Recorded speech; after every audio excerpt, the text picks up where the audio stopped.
Hello दोस्तों, इस video में सामान्य अध्ययन प्रैक्टिस सेट पेपर देखने वाले हैं। बीपीएससी टी 4.0 के लिए अत्यंत आवश्यक है, तो आप लोग लास्ट तक जरूर बने रहिएगा। तो चलिए शुरू करते हैं। देखिए, फर्स्ट है कि एक अस्थायी विद्युत धारा असमान परिच्छेद वाले धातु के एक चालक में बहती है। चालक की लंबाई के अनुदिश स्थिर राशि या राशियाँ कौन से हैं? तो देखिए 31 का होगा सी ऑप्शन, यानी केवल विद्युत धारा। तो देखिए यहाँ पे जो होगा, एक अस्थायी विद्युत धारा असमान जो है परिच्छेद वाले धातु के एक चालक में बहती हैं। चालक की लंबाई के अनुदिश स्थिर राशि या राशियाँ केवल विद्युत धारा है। विद्युत धारा बराबर क्या होता है? तो आवेश बट्टा समय। विद्युत धारा बराबर होता है आवेश बट्टा में समय। ठीक है, तो विद्युत धारा बराबर आवेश बट्टा समय। ठीक है, उसके बाद देखिए क्वेश्चन नंबर नेक्स्ट। देखिए कहता है कि सहसंयोजकता में क्या होता है? तो बी ऑप्शन। तो देखिए, सहसंयोजकता में दोनों परमाणुओं द्वारा इलेक्ट्रॉनों की साझेदारी होती है। सहसंयोजकता में दोनों परमाणुओं द्वारा इलेक्ट्रॉनों की साझेदारी होती है। आयनिक बंधन में इलेक्ट्रॉन का स्थानांतरण होता है। सहसंयोजक बंधन तीन प्रकार के होते हैं। एकल सहसंयोजक बंधन, इसमें दो परमाणुओं के बीच एक एक इलेक्ट्रॉन का साझेदारी होता है। द्विक सहसंयोजक बंधन, इसमें दो परमाणुओं के बीच दो दो इलेक्ट्रॉन का साझेदारी होता है। त्रिक सहसंयोजक बंधन, इसमें दो परमाणुओं के बीच तीन तीन इलेक्ट्रॉन का साझेदारी होता है। नेक्स्ट क्वेश्चन देखिए। नेक्स्ट है कि मिट्टी से पौधे की जड़ कोशिकाओं में जल और खनिज आयनों की गति के संबंध में कौन सा विकल्प सही है? 33 का बी।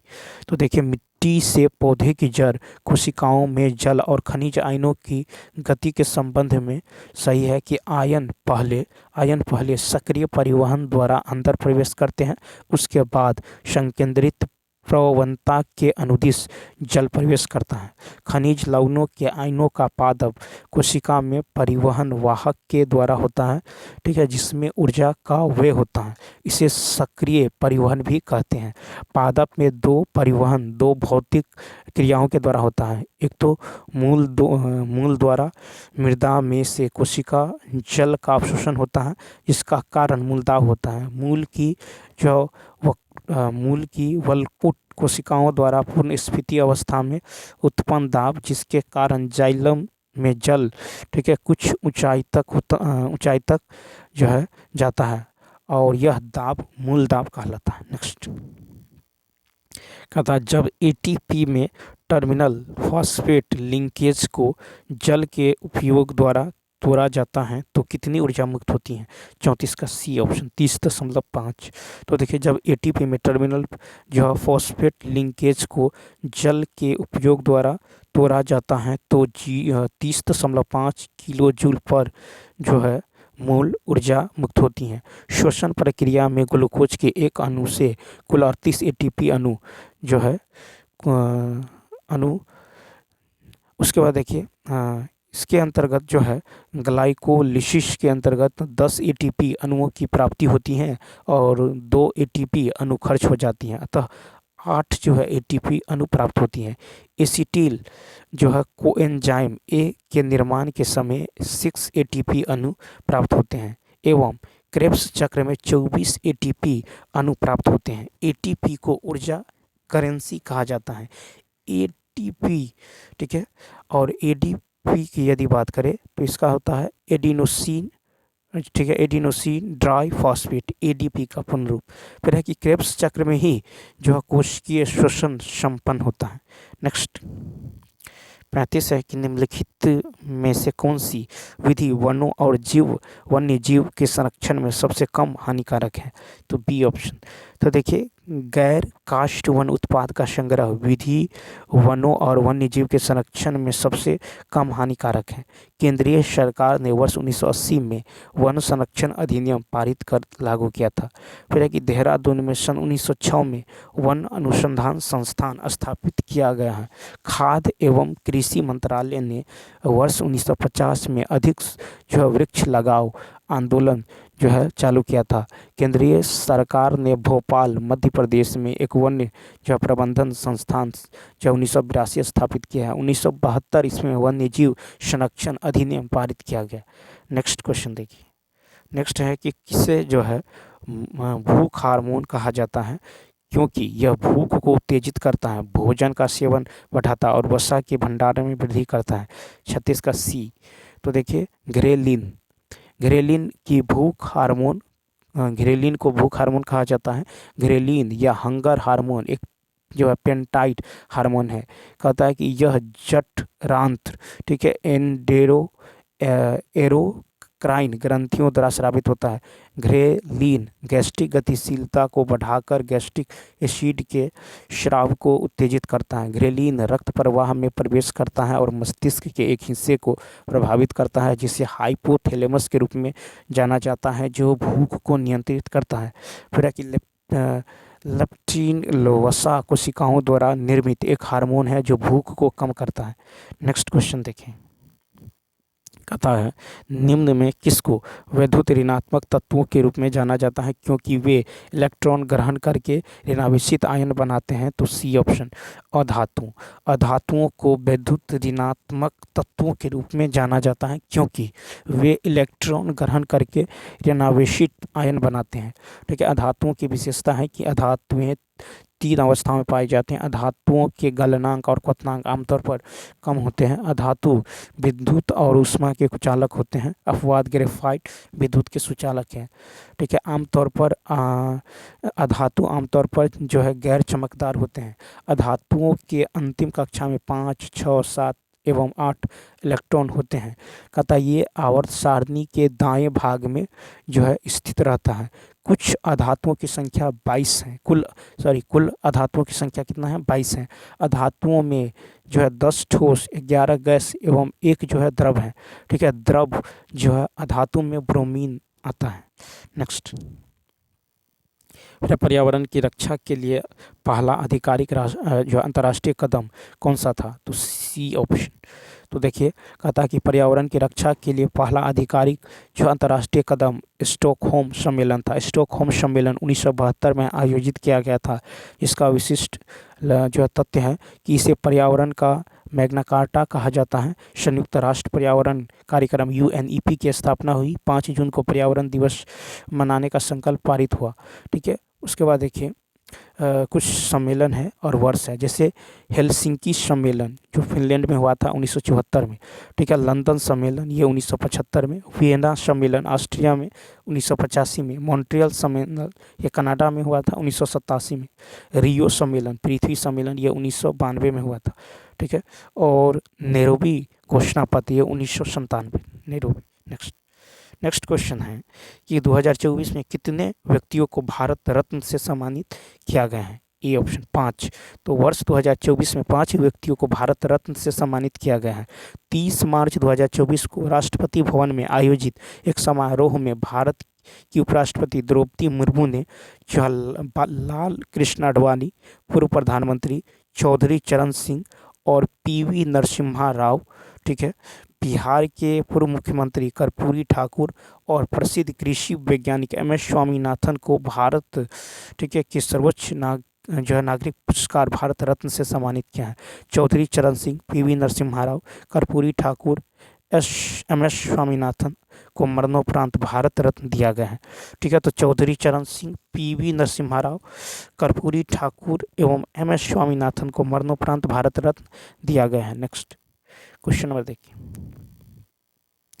नेक्स्ट है, कहता है कि किस सेना के द्वारा अप्रैल 2024 में मेगा अभ्यास गगन शक्ति 2024 आयोजित किया गया? सी ऑप्शन वायुसेना। वायुसेना के द्वारा अप्रैल 2024 में मेगा अभ्यास, ठीक है, मेगा अभ्यास जो है गगन शक्ति 2024 आयोजित किया गया है। फिर है कि वर्तमान में भारतीय वायुसेना के प्रमुख विवेक राम चौधरी है।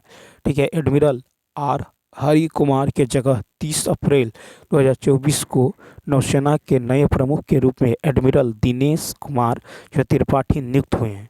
ठीक है, दिनेश कुमार त्रिपाठी, नौसेना। नेक्स्ट क्वेश्चन नंबर देखिए, 1 जनवरी 2024 से National Payments Corporation of India द्वारा निर्धारित यूपीआई लेनदेन के लिए दैनिक भुगतान सीमा क्या है? C option 1 lakh. तो जनवरी 2024 से National Payments Corporation of India द्वारा निर्धारित यूपीआई लेनदेन के लिए दैनिक भुगतान सीमा 1 लाख है। हाल ही में एनपीसीआई ने यूपीआई लेनदेन के लिए दैनिक भुगतान सीमा 1 जनवरी 2024 से जो अधिकतम 1 लाख जो है 1 लाख रुपये निर्धारित किए हैं।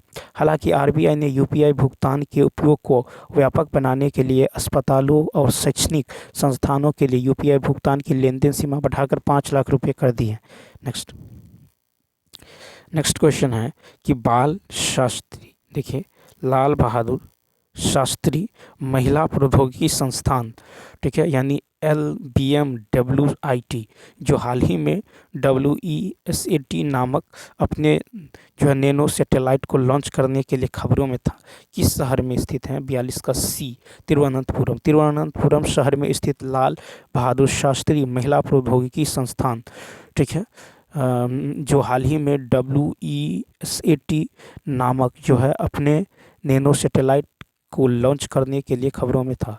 केरल के तिरुवनंतपुरम स्थान के छात्रों द्वारा विकसित, ठीक है, नैनो सैटेलाइट WESAT को 1 जनवरी 2024 को इसरो के PSLV, ठीक है, रॉकेट द्वारा लॉन्च किया गया। इस उपग्रह को भारतीय जो है अंतरिक्ष अनुसंधान संगठन इसरो मिशन के तहत ध्रुवीय उपग्रह प्रक्षेपण C-18 या एक्सपोसेट मिशन पर जो है द्वितीय पेलोड के रूप में लॉन्च किया गया था। नेक्स्ट कहता है कि पश्चिम बंगाल का राज्य गीत घोषित किए गए गीत जो है बांग्लार माटी बांग्लार जल के लेखक कौन है? तो ए ऑप्शन। तो देखिए पश्चिम बंगाल राज्य गीत घोषित किए गए गीत बांग्लार माटी बांग्लार जल के लेखक रविंद्रनाथ टैगोर हैं। हाल ही में पश्चिम बंगाल सरकार ने रविंद्रनाथ टैगोर के गीत जो है बांग्लार माटी बांग्लार जल को जो है राज्य गीत घोषित किया है, जिससे गायन में लगभग 1 मिनट 59 सेकंड का समय लगता है। फिर है कि जनवरी 2024 में समुद्री शैवाल खेती को बढ़ावा देने पर पहला राष्ट्रीय सम्मेलन कहाँ आयोजित किया गया है? ए ऑप्शन कच्छ में। तो जनवरी 2024 में समुद्री शैवाल खेती को बढ़ावा देने पर पहला राष्ट्रीय सम्मेलन कच्छ में आयोजित किया गया है। गुजरात के कच्छ के कोटेश्वर में जो है केंद्रीय मत्स्य जो है पालन मंत्री की अध्यक्षता में जो समुद्री शैवाल की खेती को बढ़ावा देने पर राष्ट्रीय सम्मेलन में विभिन्न समुद्री शैवाल की खेती के तरीकों, ठीक है, का प्रदर्शन किया गया है। नेक्स्ट क्वेश्चन देखिए, कहता है कि रिवार्ड प्रोग्राम जो है को भारत में किस संस्था द्वारा सहायता प्रदान की जाती है? ए ऑप्शन विश्व बैंक। तो रिवार्ड, ठीक है, रिवार्ड प्रोग्राम को भारत में विश्व बैंक संस्था द्वारा सहायता प्रदान जो है की जाती है। फिर है कि rejuvenating watersheds for agriculture resilience through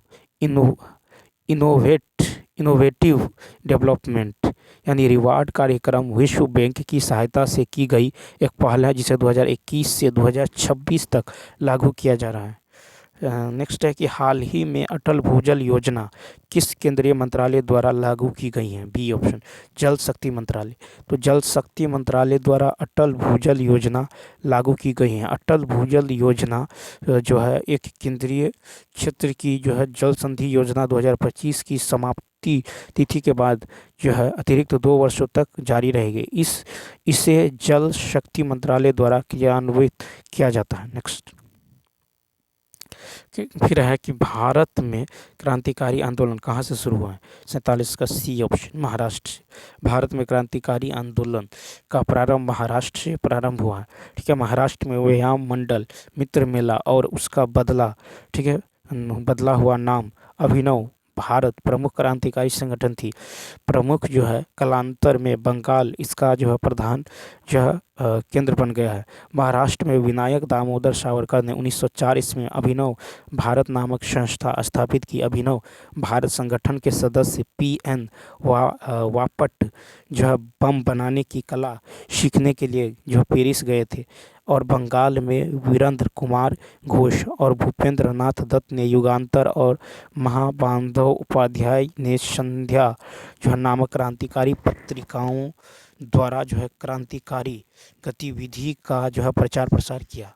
उसके बाद देखिए क्वेश्चन, उसके बाद है कि देखिए लॉर्ड कर्जन ने 19 जुलाई 1905 को बंगाल विभाजन के निर्णय घोषणा की।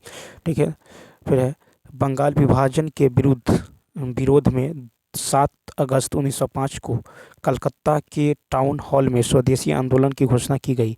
बंगाल विभाजन 16 अक्टूबर 1905 को प्रभावी हुआ। स्थिति को बंगाल में शोक दिवस के रूप में मनाया गया। रविंद्रनाथ टैगोर के आह्वान पर जो इस दिन को राखी जो दिवस के रूप में मनाया गया। स्वदेशी आंदोलन में वंदे मातरम, ठीक है, विभाजन जो है नहीं चाहिए एवं बंगाल एक हैं आदि नारे लगे। प्रफुल्ल चाकी और खुदीराम बोस ने 30 अप्रैल 1908 को मुजफ्फरपुर के जज डगलस किंग्सफोर्ड की हत्या का प्रयत्न किया, किंतु प्रिंगल गलती से बम कैनेडी की गाड़ी पर जो है गिर गया, जिससे श्रीमती कैनेडी और उसकी पुत्री की मृत्यु हो गई। परिणाम स्वरूप प्रफुल्ल चाकी पुलिस के दबाव में आत्महत्या कर ली। खुदीराम बोस को गिरफ्तार कर जो लगभग 18 वर्ष की अवस्था में 11 अगस्त 1908 ईस्वी को फांसी दे दी गई। खुदीराम बोस बंगाल के क्रांतिकारियों के युगांतर दल के सक्रिय सदस्य थे। युगांतर दल के नेता जो है बारिंद्र कुमार घोष थे। नेक्स्ट फिर है कि जैन धर्म में जैन शब्द का संस्कृत शब्द जिन से लिया गया है।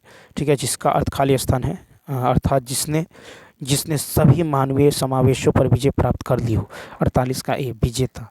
तो जैन धर्म के जैन शब्द संस्कृत शब्द जिन से लिया गया है, जिसका अर्थ है विजेता। ठीक है, उसके बाद जैन धर्म में कुल 24 तीर्थकर हुए थे। 2 जैन तीर्थकर ऋषभदेव एवं अरिष्ट नेमि के नामों का उल्लेख ऋग्वेद से मिलता है। फिर है अरिष्ट नेमि को भगवान कृष्ण का निकट संबंधी माना जाता है। जैन तीर्थकर की जीवनी भद्रबाहु द्वारा जो है रचित कल्पसूत्र में है। भगवती सूत्र महावीर के जीवन पर प्रकाश डालता है तथा इसमें 16 महाजनपदों का उल्लेख है। जैन धर्म के 4 सिद्धांतों के जो उपदेष्टा जो 23वें तीर्थकर पार्श्वनाथ थे, जो काशी के दार्शनिक शासक, ठीक है, अश्वसेन के पुत्र थे। कर्नाटक में जैन धर्म का प्रचार भद्रबाहु और उसके शिष्य सम्राट चंद्रगुप्त मौर्य ने किया था। नेक्स्ट क्वेश्चन है कि निम्नलिखित में से किस वर्ष में भारतीय संग्रहालय अधिनियम पारित किया गया था? तो बी ऑप्शन 1910। तो वर्ष 1910 में भारतीय संग्रहालय अधिनियम पारित किया गया। अनुच्छेद 49 के अंतर्गत राज्य को अंतर्राष्ट्रीय जो महत्व के स्मारकों, स्थान तथा वस्तुओं को आरक्षण प्रदान करने के लिए निर्देश जो है दिया गया है। भारतीय संग्रहालय में उत्पत्ति एशियाटिक सोसाइटी ऑफ बंगाल से हुई थी, जिसे 1784 में सर विलियम जोन्स ने बनाया था। फिर कोलकाता स्थित भारतीय संग्रहालय की कलकत्ता इंपीरियल संग्रहालय के रूप में 1814 में एशियाटिक सोसाइटी द्वारा स्थापित किया गया था। भारत का यह सबसे बड़ा और सबसे पुराना संग्रहालय है। अंतर्राष्ट्रीय संग्रहालय परिषद आईकॉम की स्थापना 1946 में की गई थी। इसका मुख्यालय पेरिस, फ्रांस में है। प्रत्येक वर्ष 18 मई को अंतर्राष्ट्रीय संग्रहालय दिवस मनाया जाता है। नेक्स्ट क्वेश्चन है कि सोहन सिंह भाकना 1913 में संयुक्त राज्य अमेरिका में भारतीयों द्वारा खाली स्थान के पहले अध्यक्ष थे। A option Ghadar party. Sohan Singh Bhakna 1913 में संयुक्त राज्य अमेरिका में भारतीयों द्वारा स्थापित गदर पार्टी के पहले अध्यक्ष थे। गदर पार्टी की स्थापना लाला हरदयाल ने सैन फ्रांसिस्को, अमेरिका में की थी। गदर पार्टी से संबंधित सदस्य रामचंद्र, ठीक है, बरकतुल्लाह, तारक नाथ दास, लाला हरदयाल, भगत सिंह बिलगा, करतार सिंह भाकना आदि थे। गदर पार्टी ने सैन फ्रांसिस्को में युगांतर आश्रम नाम से अपना जो है मुख्यालय खोला, जहां से गद्दर नामक साप्ताहिक पत्रिका निकाली गई। गद्दर पत्रिका का प्रथम अंक जो है उर्दू में निकाला गया, बाद में यह गुरुमुखी लिपि में छपने लगा। फिर है कि गद्दर पत्रिका के संपादक रामचंद्र पेशावरी थे। ठीक है, गद्दर पत्रिका बाद में जो है मासिक पत्रिका में बदल गई तथा उन्हीं भाषाओं हिंदी, उर्दू, पंजाबी, गुजराती में छपने लगी। गदर पत्रिका के प्रथम अंक में ही निकला था कि हमारा नाम गद्दर या विद्रोह है और यह विद्रोह भारत में होगा। ठीक है, नेक्स्ट कहता है कि किस समाज सुधारक ने 1828 में ब्रह्मा समाज की स्थापना की और शिक्षा की वकालत करने तथा सती प्रथा, बाल विवाह और सामाजिक विभाजन जैसी प्रथाओं का विरोध करने में अपनी जो है अग्रणी भूमिका के लिए प्रसिद्ध हुए। 51 का होगा ए, राजा राम मोहन राय। राजा राम मोहन राय ने 1828 में ब्रह्मा समाज की स्थापना की और शिक्षा की वकालत करने तथा सती प्रथा, बाल विवाह और सामाजिक विभाजन जैसे प्रथाओं का विरोध करने में अपनी अग्रणी भूमिका के लिए प्रसिद्ध हुए। राजा राम मोहन राय ने 1817 ईस्वी में डेविड हेयर के सहयोग से कलकत्ता में हिंदू कॉलेज की स्थापना की। राजा राम मोहन राय ने 1815 ईस्वी में कलकत्ता में आत्मीय सभा की स्थापना की तथा मूर्ति पूजा, ठीक है, मूर्ति पूजा जाति प्रथा की भर्त्सना की।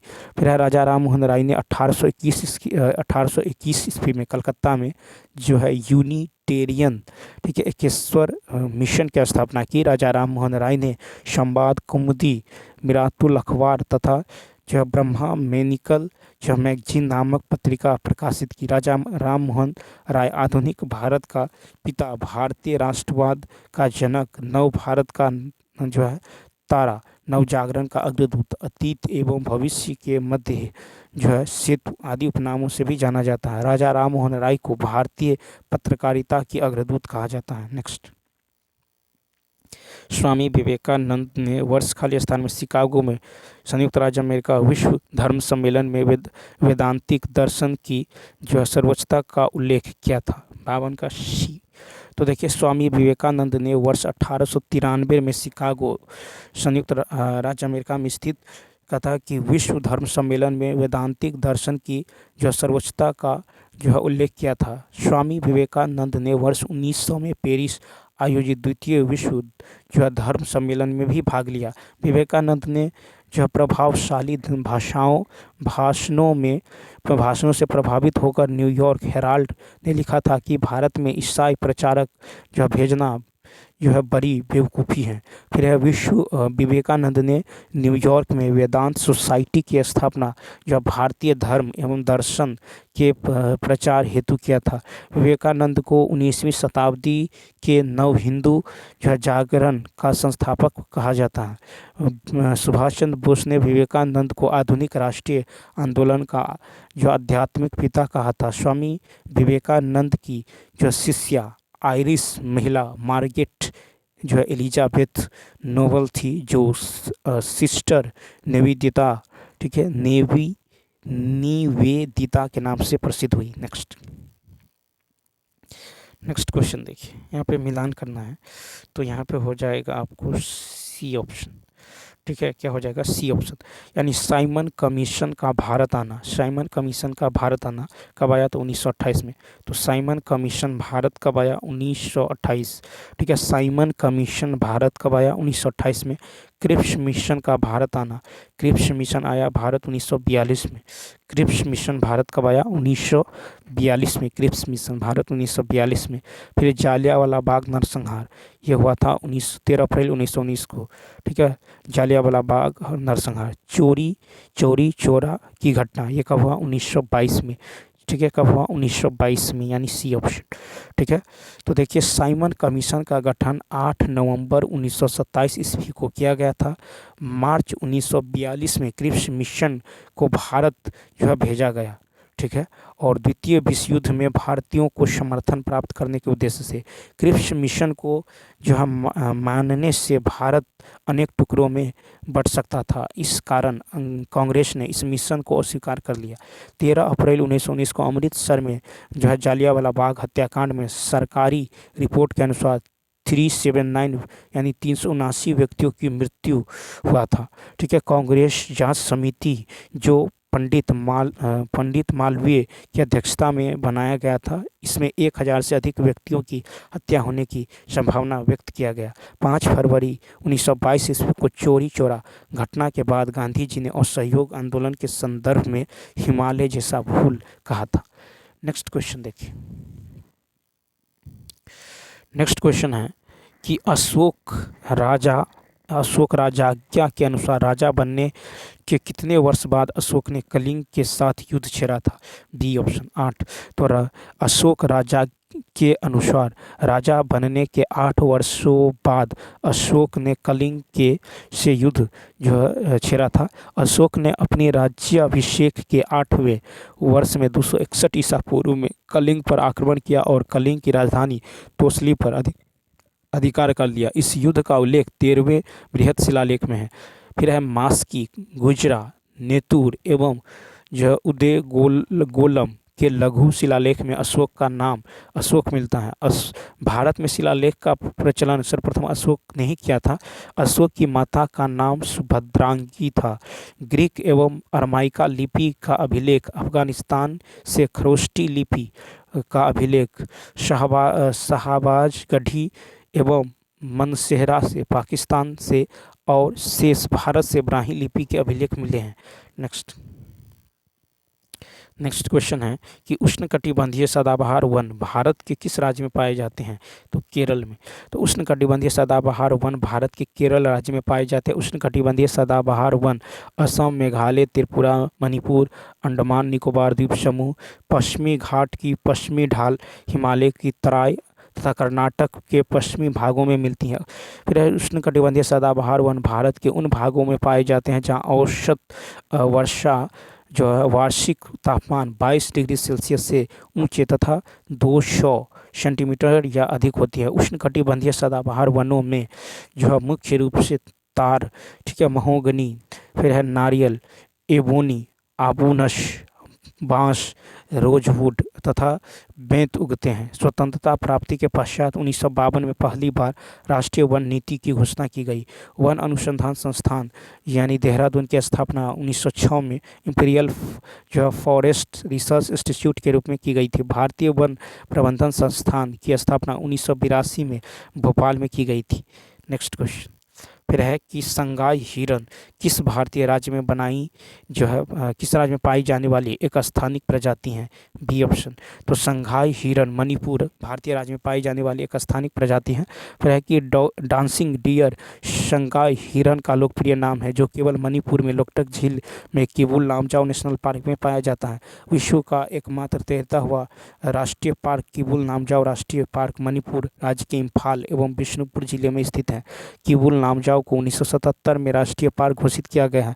राजस्थान के भरतपुर जिले में स्थित केवलादेव घाना नेशनल पार्क जो पक्षियों का स्वर्ग कहा जाता है, जहां साइबेरियन सारस जो प्रजनन हेतु प्रवास करते हैं। फिर है केवला वन्यजीव अभयारण्य ये तेलंगाना, कवल वन्यजीव अभयारण्य ये तेलंगाना में स्थित है। नेक्स्ट, निम्नलिखित में से कौन सी नदी अमरकंटक पहाड़ियों से निकलती है? नर्मदा।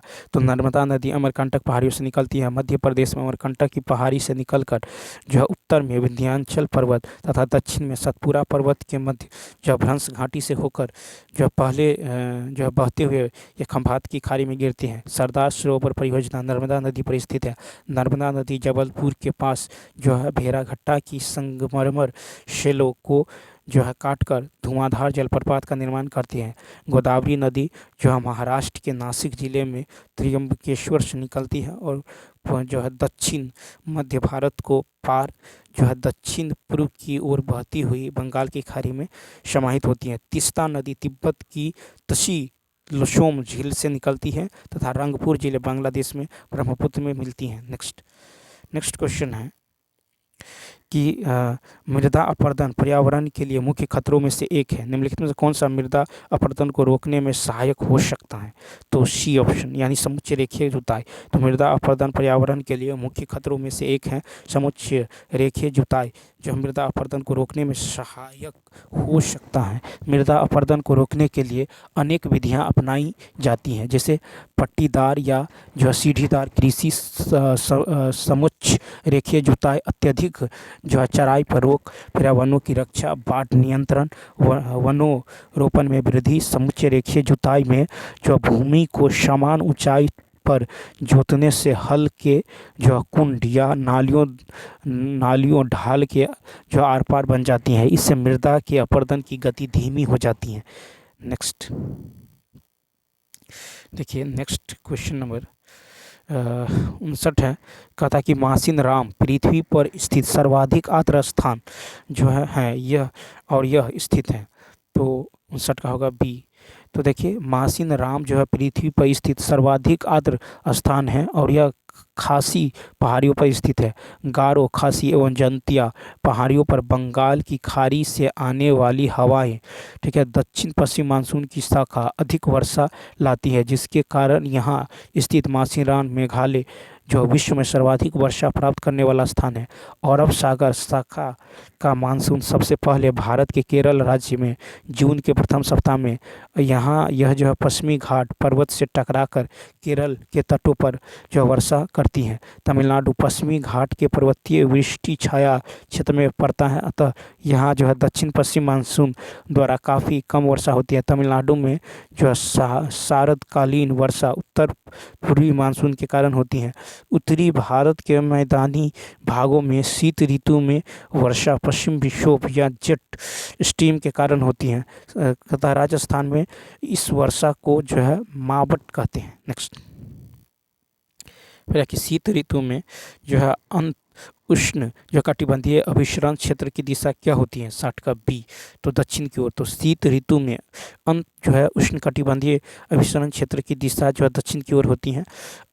उष्ण कटिबंधीय अभिसरण क्षेत्र जो है भूमध्य रेखीय निम्न वायुदाब कटिबंध में पाया जाता है, जहाँ उत्तर पूर्वी तथा दक्षिण पश्चिमी व्यापारिक जो है हवाएं अभिसरण करती है। इनके अभिसरण के कारण जहाँ हवाएं संवहनीय धाराओं के रूप में जो है ऊपर उठकर घनघोर वर्षा करती हैं, और उष्णकटिबंधीय जो अवताक्त क्षेत्र गर्मियों में उत्तर तथा जो शीतकाल में दक्षिण की ओर स्थानांतरित होता रहता है। नेक्स्ट, कहता 2011 की जनगणना के अनुसार कौन सी भाषा भारत की 8.03 जो है प्रतिशत जनसंख्या द्वारा बोली जाने वाली प्रमुख भाषा है? A option Bengali. तो 2011 की जनगणना के अनुसार बंगाली भाषा भारत की 8.03% जनसंख्या द्वारा बोली जाने वाली प्रमुख भाषा है। 2011 की जनगणना के अनुसार बंगाली भाषा दूसरी सर्वाधिक बोली जाने वाली भाषा है। 2011 की जनगणना के अनुसार हिंदी भाषा सर्वाधिक बोली जाने वाली भाषा है, जो 43.63% जो है जनसंख्या द्वारा बोली जाती है। 2011 की जनगणना के अनुसार मराठी भाषा तीसरी सबसे अधिक बोली जाने वाली भाषा है, जो 8.6% जनसंख्या बोली जाने वाली भाषा है। नेक्स्ट, 6.86%, सॉरी, ठीक है। 62 नंबर देखिए, 62 है कि भारत में मैंग्रोव वन मुख्यतः किस राज्य में पाए जाते हैं? तो 62 का सी ऑप्शन पश्चिम बंगाल। भारत में मैंग्रोव वन मुख्यतः पश्चिम बंगाल राज्य में पाए जाते हैं। भारत में मैंग्रोव वन अंडमान निकोबार द्वीप समूह व पश्चिम बंगाल के सुंदरवन डेल्टा में जो अत्यधिक विकसित है। इसके अलावा मैंग्रोव वन जो महानदी, गोदावरी, कृष्णा नदियों के डेल्टाई भाग आदि में भी पाए जाते हैं। भारत वन स्थिति रिपोर्ट 2021 के अनुसार भारत में मैंग्रोव वन 4,992 वर्ग किलोमीटर क्षेत्र में फैला हुआ है। मैंग्रोव वन केवल उष्ण और जो उपोष्ण क्षेत्र में ही पाया जाता है। मैंग्रोव जो पौधे अपनी कुछ जो जड़ों को कीचड़ या पानी से निकालकर प्रतिकूल परिस्थितियों में भी जो है शोषण कर सकते हैं। इन जड़ों को जो है न्यूमेटोफोर्स कहते हैं।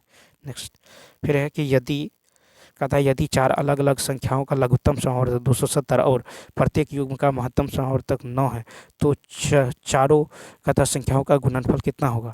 तो मान लीजिए वो संख्या है 9A, 9B, 9C और 9D, ठीक है। चूँकि ABCD जो है सहभाज्य संख्या है, ठीक है, और HCF 9 है, तो इसीलिए संख्या हो जाएगा 9A, 9B, 9C, 9D।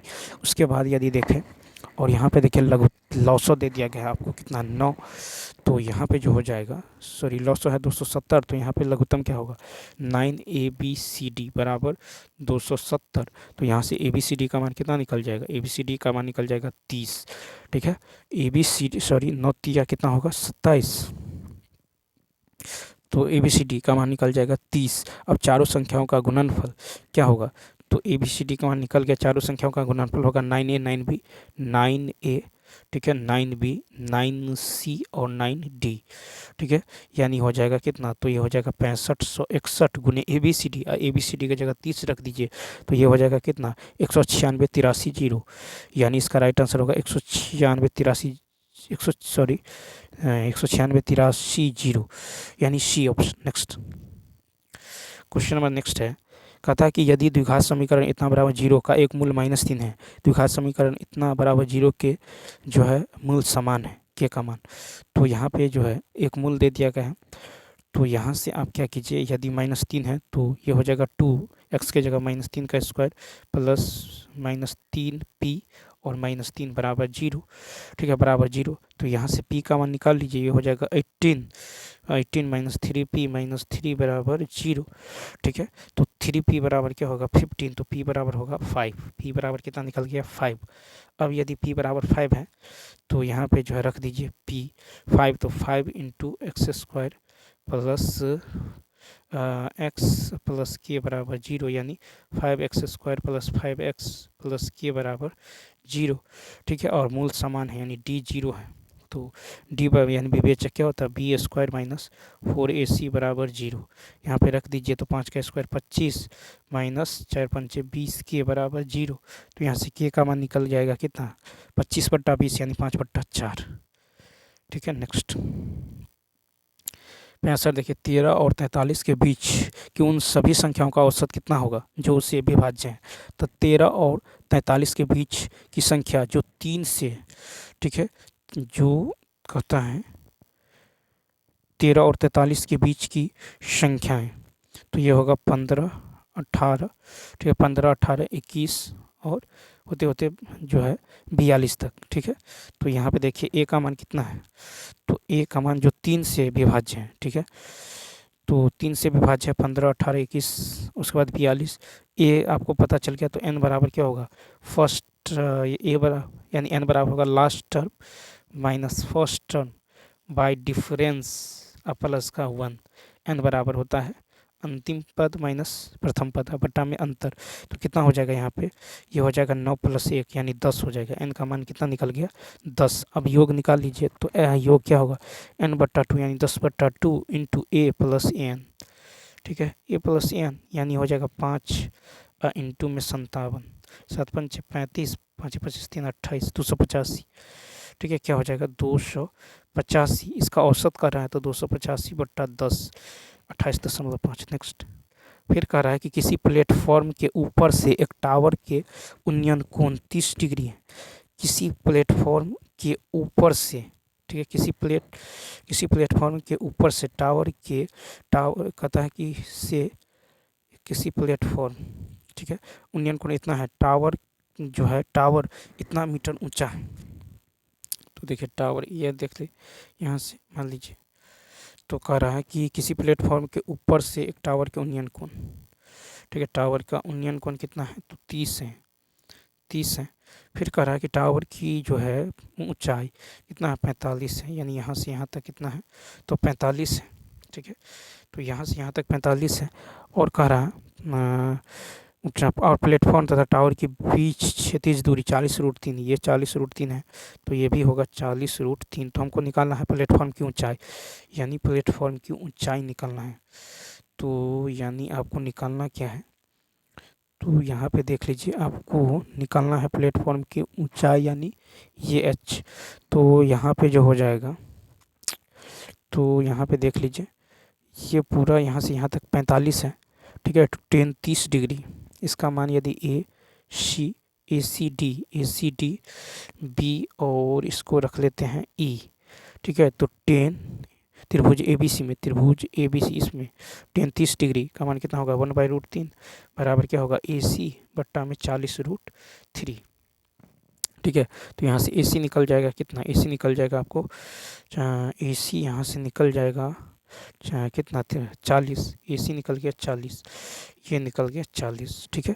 अब यदि ये 40 निकल गया तो आप जो है 40 निकल गया तो आप तो ये निकाल ही सकते हो, ठीक है। तो 45 माइनस 40 कितना होगा 5, तो ये हो जाएगा 5, तो ये भी कितना होगा 5 होगा, यानी 5 मीटर हो जाएगा, यानी इसका राइट आंसर बी होगा। नेक्स्ट फिर है 67 है कि इतना बराबर इतना, तो एक्स का मान, तो यहाँ पे यदि आप देखें तो क्या हो जाएगा, एक्स का मान निकालना है तो देखिए यहाँ पे जो है 10 टू द पावर एक्स, और इधर देखिए 21 13 4, इधर भी है 21 13 4, ये तो दशमलव यहाँ जो है 2 2 4 2 6 एक 7 अंक के बाद, इधर है 2 3 अंक के बाद, तो 7 में से 3 गया 4, 4 अंक इधर बचा डेसिमल, तो ये हो जाएगा 4 अंक इधर, तो 1 बट्टा में जो है नीचे में 4, 1 2 3 4, ठीक है।